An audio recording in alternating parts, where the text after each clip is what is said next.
little group here are absolutely flat to the boards, busy with each other.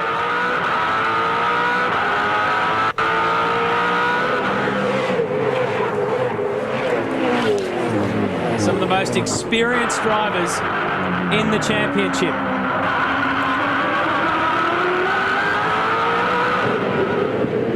It's a vastly experienced pack, this one. They know the highs and lows of V8 supercar racing and how to get the most out of these cars at a racetrack like this. There's the margin between the two leading guys, and here's this scrap for what's really third place, but it's got 4 drivers in the squeeze. Each of them with strengths and weaknesses in various spots.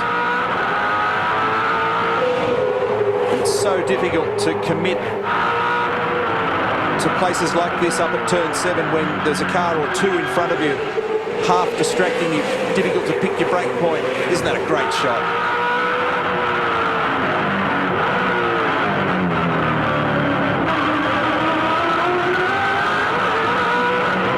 And the westerly sun there makes it very tricky up to turn 9 and also on the final run to turns 11 and 12. And that'll get worse, of course.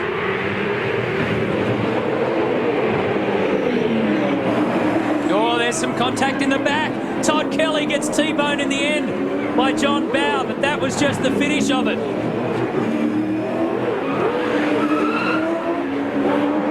That's down at turn 9.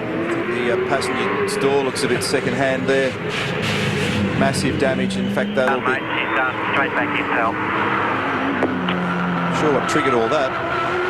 Gartan has just done the fastest lap, 150.40. 7/100ths of a second only quicker than Jamie Whincup. The gap at the front between 1 and 2 is 0.3. And there might be a safety car, so they're possibly contemplating bringing Murphy in. He wants to stay out. If Russell peels off, he wants to play cat and mouse, but if there's a safety car, it could change everything here strategically. A lot of activity, Neil, up and down pit lane, and you're right, Tasman Motorsport have got the tyres out for 51 as Shane Van Gisbergen comes smoking it. It's like a Hulk of a thing, unbelievable. Tasman Motorsport, sorry Neil, they've increased the tyre pressures for the rears on the Tasman's car. All change here because Ingall's been barrelled out of the way by 3 of them now. And Murphy's got a run on. Richards has gone by. What happened to Russell? Why did he lose so much ground all of a sudden? The safety car, I think, is going to be deployed based by the chatter at race control. Fastest sector split for Jamie Whincup. Yes, mate, in this lap, 50 lap. And the compulsory pit stop window is open. Some will choose to stay out, some will dive in. In this lap, in this lap. Yes. And Murphy confirming he'll be in. Remember, single boom rules for teams means that you can't bring both your cars in together without one of them being burned.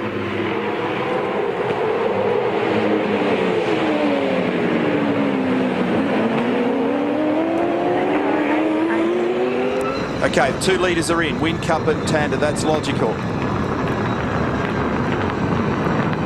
Leave it in the up position, please, mate. And Garth got a little gain at the pit lane entry, which is again typical. Clear, where you go for lane? Super quick. Oh, no contact, there was. And that'll be a penalty. That'll be a penalty for Tander. So it was another one of those go-wait scenarios for those guys. Oh, that's a real bad break for the Toll HSV dealer team.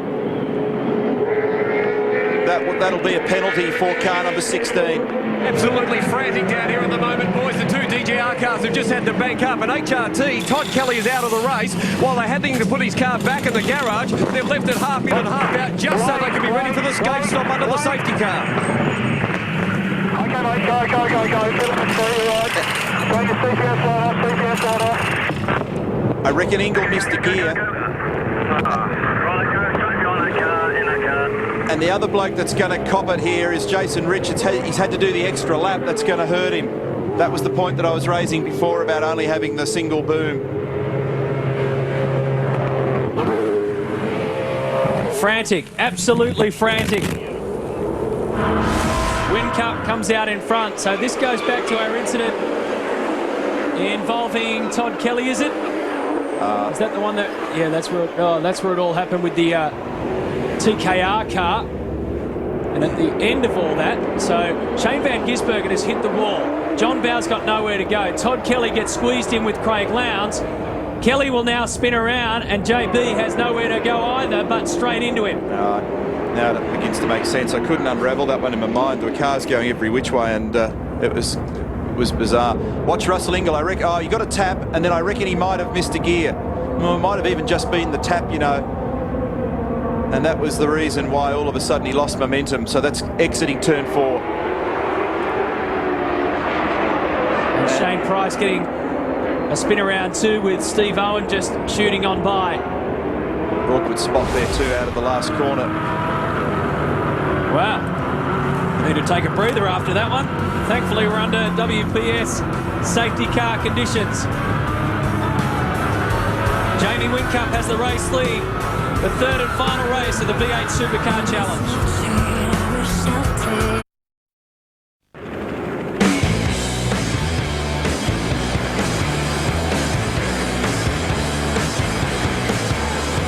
Safety car in. Safety cars off the circuit. We go racing again. Boy, were there some winners and losers in that exchange in pit lane. Oh, look at this. Sorry to talk over you there, Matty, but Stephen Richards down the inside. He actually got away with it. Well, I was about to make the point that it still isn't settled yet.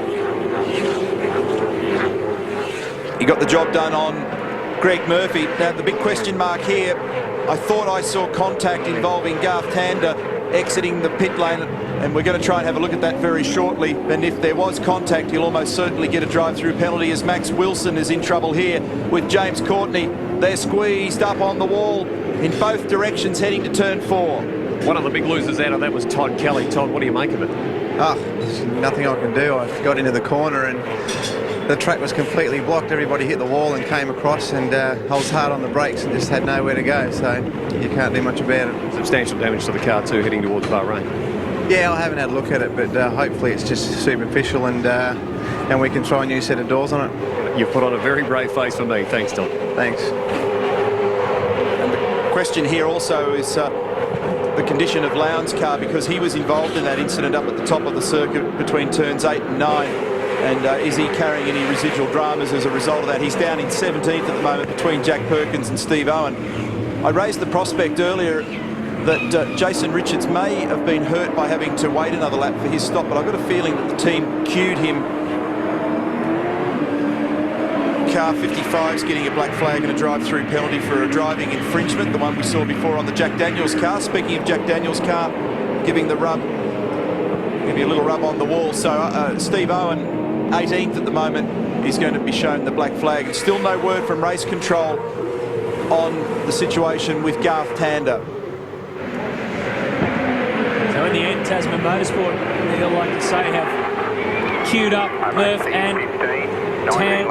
and Jason Richards as we take a look at Scaife going deep into turn 1. Yeah, he got in strife then. He locked a brake and lost a spot, and he's under a bit of pressure there now. There's a bunch of people who you do not want to be out in that grey, low grip area on this racetrack at this time of day. It's pretty spooky there. Side by side, Scaife and Canto down to turn 3. Canto on the inside, but on the dirty side of the track. Will he survive that move? Oh, Courtney rubbing with Scaife between 3 and 4. Courtney's been rubbing with a lot of people lately. This time it's with Scaife. There is not a lot of room out there. James Courtney now finds some panel rubbing onto the front right. Whincup leads 0.3 of a second over Tander. Stephen Richards, the move on Greg Murphy at the restart. He's third, then Murphy, then Jason Richards, Russell Ingall, Jason Bargwanna, Cam McConville. Well, we've been talking about how Russell Ingall has had the car that he hasn't had for quite some time. He said he's happier than ever. We may have just fixed the problem as to why he had lost some pace. His first set of tyres, what he didn't realise, had these score marks in them. 2 spots, 3 in fact, debris markers. In fact, there's a spot over here you can even hear leaking. You might not on that microphone, but it had 10 pound of pressure when he came in, so that's the reason why poor old Russell was struggling on that first set of tyres. The car is back to good. Tasman Motorsport, major problem for Greg Murphy. That is, he has not stopped. In the confusion of the pit lane, he didn't see the pit board. He shot straight past.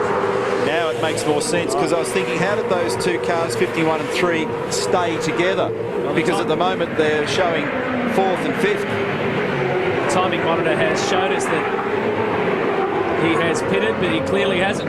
1:50.2 for Jamie Whincup. But the big question mark in my mind is this thing here. Watch Garth Tander leaving the lane.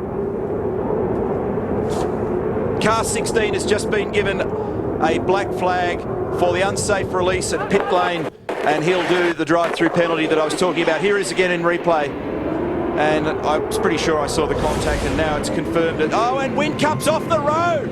Whincup's gone straight ahead down here at turn 3.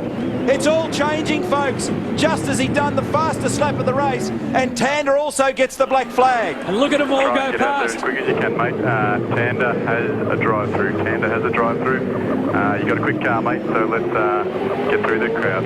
Mark Dutton talking. Drive-through penalty, mate, for contact in pit lane. A Whincup did a spin, so we've got to get our heads down here. So pit now for the drive-through. Both engineers counselling their drivers, leave Stephen Richards in control of the race. Here's what happened. Locked front right brake under pressure from Tander straight ahead at turn 3. And at that stage, he wouldn't have known that Tander had been given a drive-through. And you come round that corner with a little bit of right lock on before you then turn left for turn 3, and it unweights the two front tyres. It's the inside front, the right-hand side that's a little unweighted. So now Tander will serve a drive-through, and Whincup is buried in the back of the pack. And Stephen Richards will take over the lead of the race. In he goes. Backs it off. 40 kilometres an hour.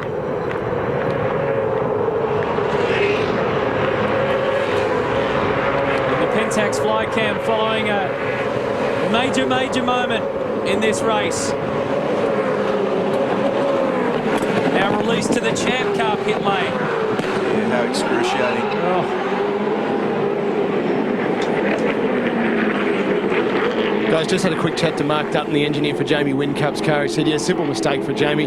Just braked and the front brakes locked up, and that was his problem there. Interesting, a few moments ago too, when Todd Kelly came back into pit lane, Paul Morris, who had that altercation earlier, came running out of the garage, shaking his fist at Todd Kelly in pit lane. They've got a bit to chat about after the race. Not as much animation down with the team boss, Rob Crawford, down at Toll HSV. I said, is that a fair cop? No words exchanged, just a slow, disappointing nod of the head. Yeah, he knows it's happened before. They had it happen at Queensland Raceway with Rick Kelly. It's in the rule book. You can't release a car and make contact in the lane for the car that's transiting the fast lane there. And it's just one of those calls, and you heard how much pressure they're under in the pit lane at that time, which leaves now this man, Stephen Richards, in control of the race. What a recovery for Richo. Qualified 5th. Didn't finish race 1. Took it back up to 5th in race 2, and now he finds himself in charge. Greg Murphy behind him. Steve Owen's also going to get a mechanical black flag for loose bodywork, car 55. Jason Richards done that fast split to the second sector, so he's got pace. His teammate's got to do the stop. Mate, think about Jason's got past. Yeah, he's gone past Murph, and in actual fact, Russell is now monstering the back of Murph. And Jason Barguana's having a great run in 5th at the moment, the WPS entry. Dean Canto 6th, James Courtney, Mark Scaife, Stephen Johnson, Mark Winterbottom, huge recovery too, considering the wars that Mark's been in this weekend. Pretty good push through the field from the Gelwen Motorsport car of Courtney from 15th up to 7th. Look at Engel. He looks as though he's got Murphy's measure. Incidentally, Jamie Whincup is now 18th, so not far away from a point-scoring position. And that's the vital message for Triple Eight Team Vodafone here. They've got to get their man into a position to try and score points. And up that back straight, Murphy pulls away. Remember, Winterbottom was excluded from qualifying, went to the rear of the grid. And now in race 3 into the top 10. That's a very, very good recovery. And then there was that contact in race 1, turn 10 with Mark Scaife. And car 11, bad sportsmanship flag for consistently hitting the tyres. Jack Perkins been in trouble with the headmaster a couple of times today. You mentioned Whincup back in 18th. He's just done the fastest first sector time.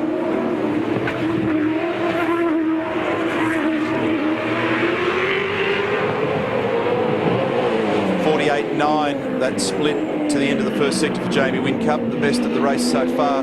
Jig Greig's car crossing up a lot and sliding the final corner there. Second split also fast for Jamie at 22.18.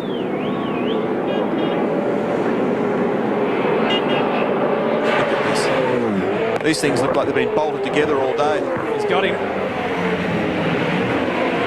Eagle gets round Murphy. I think that amount of oversteer that I saw Greig having at turn 12 is pretty hard to overcome. It hurts your exit speed and therefore your terminal speed down the straight. It was enough, I imagine, for Russell to be able to get a run on him.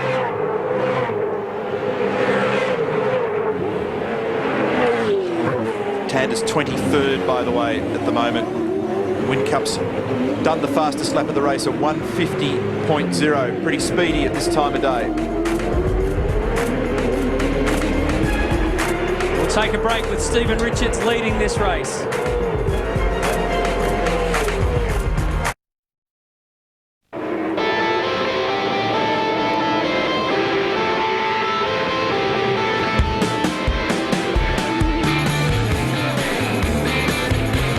lot of drivers have had a lot of problems over the course of the 2.5 races now we've had in the V8 Supercar Challenge, but it's looked pretty good from the perspective of the WPS car of Jason Bargwanna. He is up to 5th. Stephen Richards has the lead. Jason Richards is 2nd. Engel is 3rd. Greg Murphy is 4th, but he still has to pit. So Bargwanna is 5th with a position there for the taking. Great drive from Jason. WPS have really found a little bit of speed in the recent past with both their cars. Max Wilson's doing a handsome job too. He's 14th at the moment. And in general terms, these fellas have been rocking along pretty well. 50.9, the fastest lap time for Bargs. That particular lap was a 51.2. He's racing pretty quietly on his own there at the moment. Car number 3 is going to get the bad sportsmanship flag as well. Jason Richards for clipping the tyres. It's almost every driver in the field. It's a bit odd. We've brought you the news that Tasman Motorsport, Greg Murphy, needs to stop. And if viewers are thinking, well, hang on, that's not right, I can't see CPS light on through the windscreen, the green LED light. It's because he flicked it off as a matter of course on the way into the pit and then missed the bay. They'll run him long, guys, at the end of the window. Expect him to come in then. And while Russell Ingall is in 3rd position at the moment on points, he's currently leading the round. We saw you and showed you a little earlier on just how much that slow weeping tyre was affecting the car performance when I tried to interview the tyre. And now he does have the car underneath it and he needs to do the job. But you think that their eyes would be on him? Oh no, the team's eyes are on Garth Tander at 1 point behind, although you may think he's out of contention. The higher Garth climbs, the better chance he has of taking the round win off Russell Ingall. That's right. Yeah, Russell's on 49 points. Good observation. Hadn't looked at that one. Hadn't looked at the round points. And Tander's on 48. He's down in 20th. Point between them. But he needs to get to 15th or better. Jamie Whincup occupies 15th at the moment. Turn the mains pump off, please. Mains off.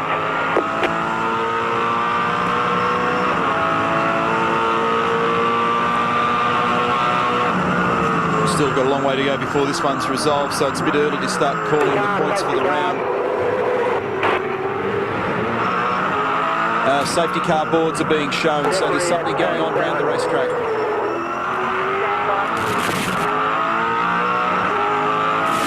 You see out the side of the car here, you'll spot flags and the SC boards. At least I thought I saw one there before.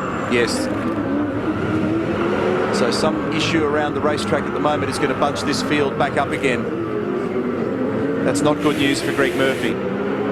No, they were looking at the safety car option as a get-out-of-jail-free card. Neil, they're getting ready now to bring him in. Yeah, and as the field compresses, depending on where they do all that, it may not be too good for him. We'll have to wait and see on that one. Apparently there's some debris on the racetrack at the moment. There's metal on the racetrack. I would think there's a fair bit of it all around it at the moment. after a few of these fellas have all headbutted each other, particularly up between turns 8 and 9. Well, there was a fair bit of debris left behind after that incident that effectively, well, it did end Todd Kelly's day, and it was flapping around on the left-hand side. You can see some of it there. I don't think that's what they're looking at, but there was quite a bit there, and it kept getting flicked up as the cars went by. I think the way this is going to work out, because these guys are basically still at racing speed, I think the safety car will grab them as they come onto the front straight. So this won't hurt Murph as much as I thought it was going to.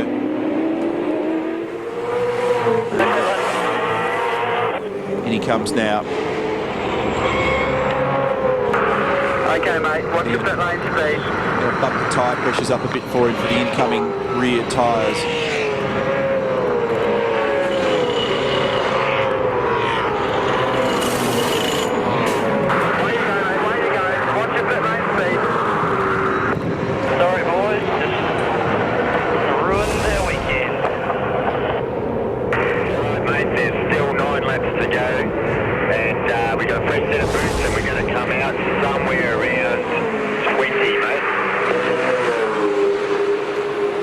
So that will put Greg Murphy, back out in 20th spot.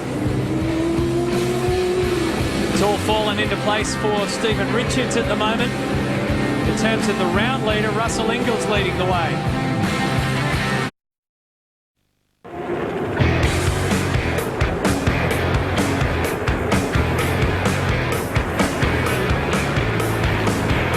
Might have to pay a visit down there a little later. Looks good. Been a long, long day. It's been a great day at the Lexmark Indy 300. Sebastian Bourdais taking out the Champ Car race. And the title again for the 4th consecutive year. Garth Tander with 2 race wins. He's trying to get himself up into a points position. He is down in 18th at the moment as the safety car peels away. Stephen Richards has the race lead. We're green again. This may give rise to the possibility of a couple of the championship contenders who are down and out of the points beyond position 15. Maybe a chance for a crack at trying to sneak up and get some points. Trouble here at the chicane, and one of the 888 cars tangling with a super cheap car back there.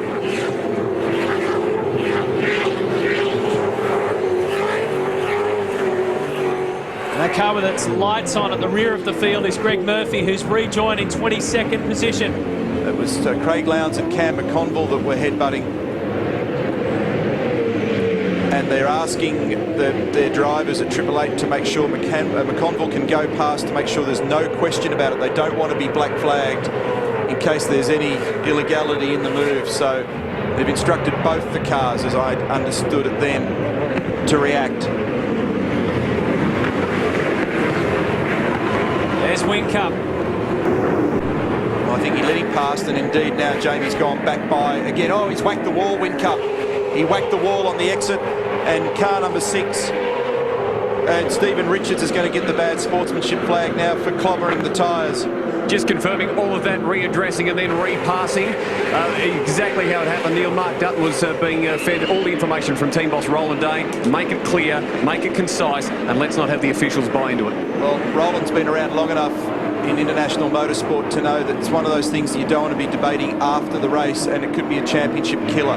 So if there's any question at all, instead of having to get down to measuring it to the last millimetre, just address it, sort it out, and then go racing again, and the boys have got it under control now anyway. So Phil Keed warning from Stephen Richards, watch the tyres, don't touch them anymore. Here it is, what happened? Okay, so they just basically locked horns on the way to the chicane, and then ultimately Jamie was able to go back, but he did clobber the wall on the exit here. Right there, bang, left rear. And if you hit that hard enough, as we've seen a couple of times in the recent past, you can break that Watts link bolt in the rear suspension. That was a pretty big hit, that one. So if you're interested in the contenders that we've been talking up all weekend, well, Rick Kelly's now in the top 10. Craig Lowndes is 11th. Jamie Whincup, ironically, is 12th. And Garth Tander is down in 17th, still outside the points. Can't show you any pics of it, Neil, as you know they're pretty secretive things, but 888 run a pretty tricky rear end in the car, and it actually gives them a little cushioning from time to time. If the hit on the wall's not too bad, the new design may have saved him for that one. Could have, because it was a pretty big whack. There's Lee Holdsworth. There's Tander, and he's down in 17th at the moment, so he's still got a little bit of work to do, but he might grab some points out of all this, maybe. And Greg Murphy lamenting that he's hurt the team's result this weekend for the mistake in pit lane. Oh, what's this? As Bargwanna and Courtney up to turn 8. So Bargwanna locks it. Courtney was right on him. Yeah, it looked like he might have been getting a little helping hand there, Bargwanna, and locking the front right corner for Jason's car, but they both managed to survive that one.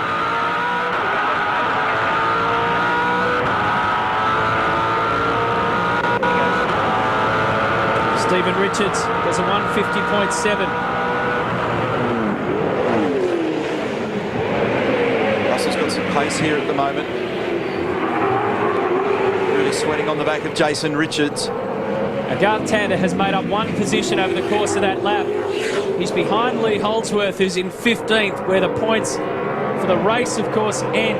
And the curious thing here is he's on 48 points for the weekend, and on 49 points at the moment, Russell Ingall, but Jamie Whincup's on 48. So if Tander can get another point here, as we made the reference early on, that makes it interesting in terms of the overall, depending on how this continues to unfold.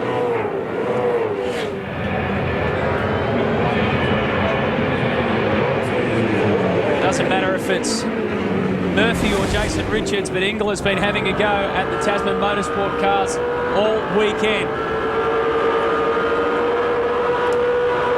Lowndes trying to get past Rick Kelly, does so. That's down the main straight. That must have been after the control line, yes. So Lowndes goes up to 11th with that move. Barry Hay, team boss. Barry Hay, the team boss at SBR, says Russell at the moment is like a dog with two tails. His eyes firmly placed on the surfboard to take the win. He's done it before. One here in 97 and in 2003, the enforcer.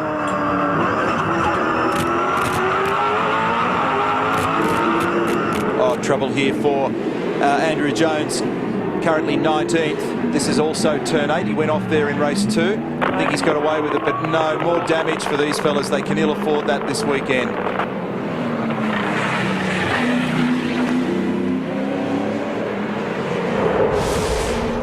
Here we go.